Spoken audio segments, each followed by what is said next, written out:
This is me out feeding the dogs. Every night I go around and feed all my dogs and check on the goats and horses and everybody else.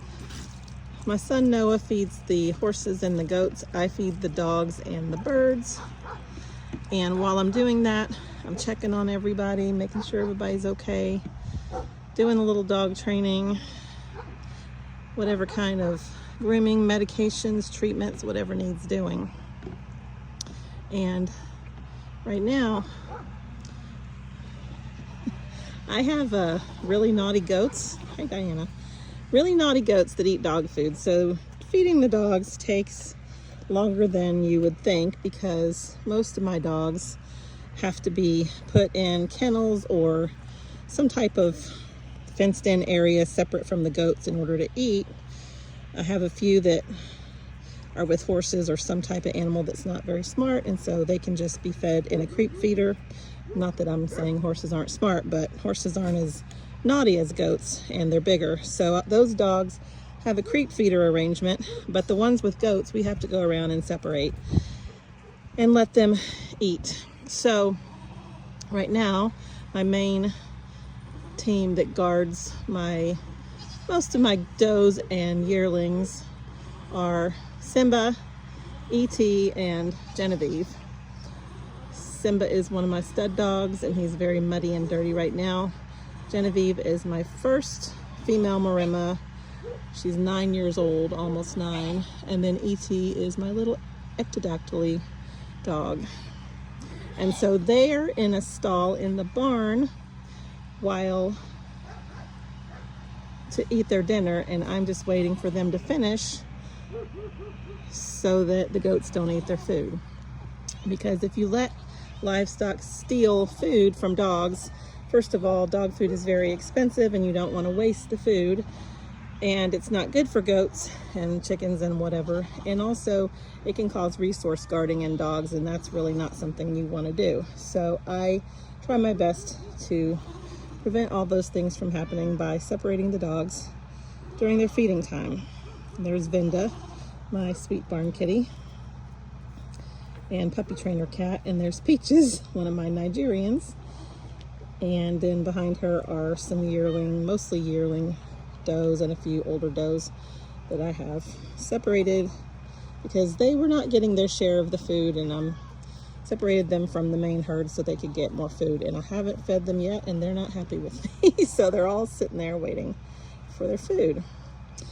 And so while the Simba, E.T., and Genevieve are eating their dinner, I have a young dog that's getting some training time.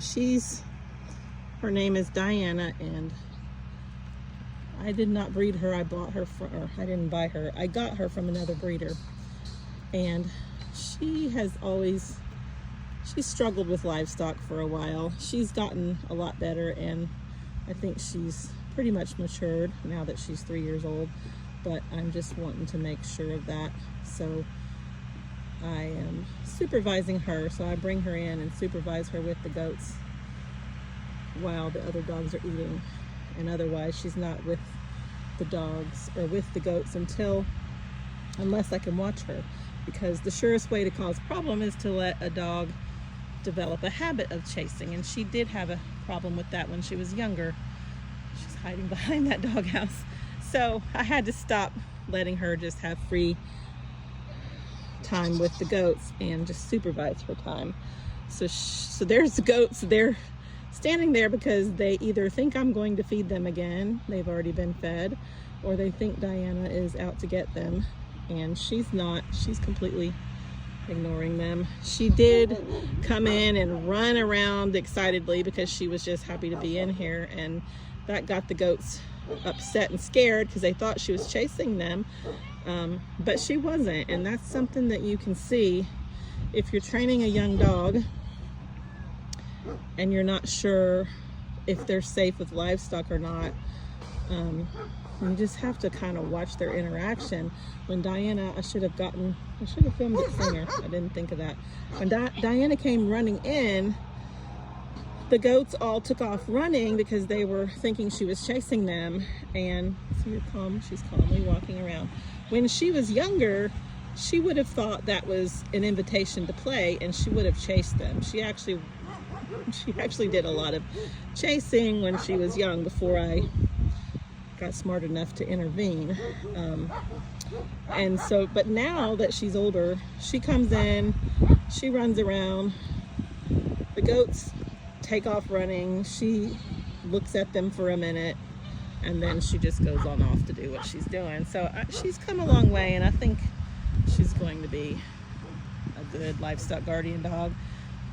Her sire is Severo, one of my stud dogs, and he's an excellent guardian dog. So I think there's hope for her. It's just that some dogs take longer to mature, and a lot of it depends on what happened when they were puppies. And as I said, I didn't breed her. I can't speak for how she was raised as a puppy, so we'll leave it at that. But once I know that Diana is good to go, she's going to be available, because she's actually a spayed. I spayed her. I got her as a breeding candidate and decided, because of some different things, I didn't want to breed her, so I had her spayed, and that helped quite a lot. And so eventually she'll be for sale. Now she's gonna go over there and check those goats out and see that's Belle. She's one of my Nigerians that I've had for a really long time. So I have all different types of goats. I mean, I have 3 breeds of goats. I have mini Nubians, Nigerian dwarfs, and a few standard Nubians, which I breed to my mini Nubian bucks.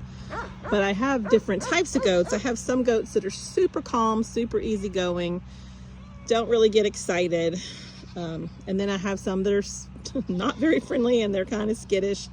And different ones are good for different uses. I never put a skittish goat with a young dog that I know is going to have a tendency to chase, because that will just encourage the dog to chase. So that's Hyacinth. She's coming to check out Linda.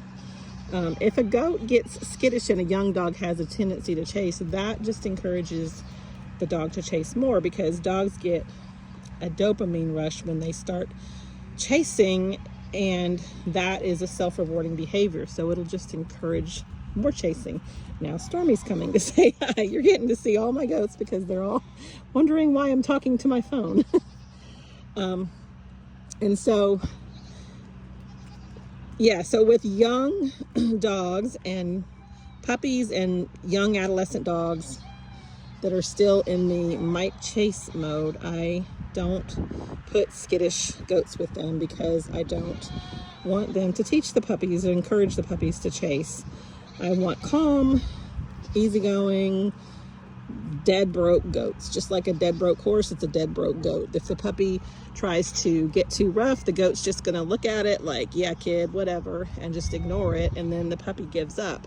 I also don't want a goat that is going to be aggressive and hurt the puppy or scare the puppy. Some people think you need livestock to bully the puppies, or adult dogs to bully the puppies, and I absolutely don't do that. I only allow dogs that are going to be good role models for the puppies but not be aggressive with them, and I only allow the same in my puppy trainer livestock. And when the mom starts getting to the point where she's getting irritated with her puppies, I take her away and put them with some of my steady puppy trainer dogs. And Genevieve over there is my number one. She loves puppies and she's very patient.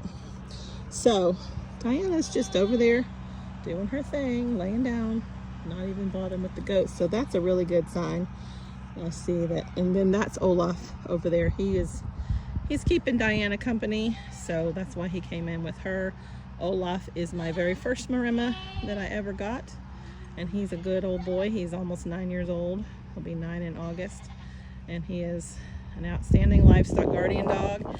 He sired 6 litters, and he has grandkids here on the farm. Our companion Maremma Titus is his grandson, and our #1 favorite Maremma of all time is Polar, his daughter. Jenny is her mother. And we have, he also, E.T., my ectodactyly dog, is also his daughter, and her mother is Karina, a dog that I don't own anymore, but she's owned by someone who lives near me and has a boarding stable, and she has a wonderful home there. So anyway, that is just a little bit of watching the dogs. Diana's completely ignoring the goats. She's talking to the dogs next to her. I have another young dog that's in training over there, and he gets the same type of situation as her. So young dogs that might be prone to chasing don't get free time with livestock. That's the important lesson to learn here. He is next to the goats, so he can watch all the bouncing and running around and all that, but not chase them. So that's the best situation, really. I should show this too, because I get people asking this all the time. They get a dog, whether it's a young puppy or an older dog, and they bring it home and they want to know how to get that puppy used to the livestock and get the livestock used to the puppy. Hi, Diana. She's a sweet girl. She's a very sweet girl. And you have to remember that even if the puppy was raised with whatever livestock you have and is very good with them, and even if your livestock is used to dogs, like you already had dogs, if your livestock is used to dogs, you're ahead of the game to a degree. But every dog and every animal is a whole new thing. So just because your goats or sheep or whatever are used to the dogs you already have, that doesn't mean they're going to be immediately accepting of a new dog, and your dog's same thing, you know. So I always recommend side-by-side acclimation. So I had this long pen belt, pasture belt next to my main. The dogs are checking something out. I don't know what's going on. But I had this long, narrow pasture made. Here come the goats. And that's where I can put dogs that need to just watch all this running around that you see, but not be able to engage in chasing. Those dogs are having a discussion with the dogs in the next pasture over. There might be a coyote out there. We oftentimes get coyotes out in the hayfield next there, and I've been hearing them a lot lately. So that dog over there, and he's got a partner, he's got an older dog with him, because I never have any of my dogs separate, unless maybe they have puppies. Then of course they're just with their puppies, but I always have a partner with any dog. And so he's with an older adult female. He's an adult too, but he needs some work. And oh, here he comes. That's the female. That's him. So they're next. He's over there where he can watch these crazy goats running around, but he can't chase them, and he'll get the same type of training that Diana's getting. And Diana's doing really, really well, so I'm very impressed by her. That's Bunny. Hi, Bunny. Now the goats are coming back to say hi and see what's going on. Now Diana's going to race across and have a conversation with the dog next door. Anyway, just thought I would share that little bit of how to acclimate dogs to livestock story.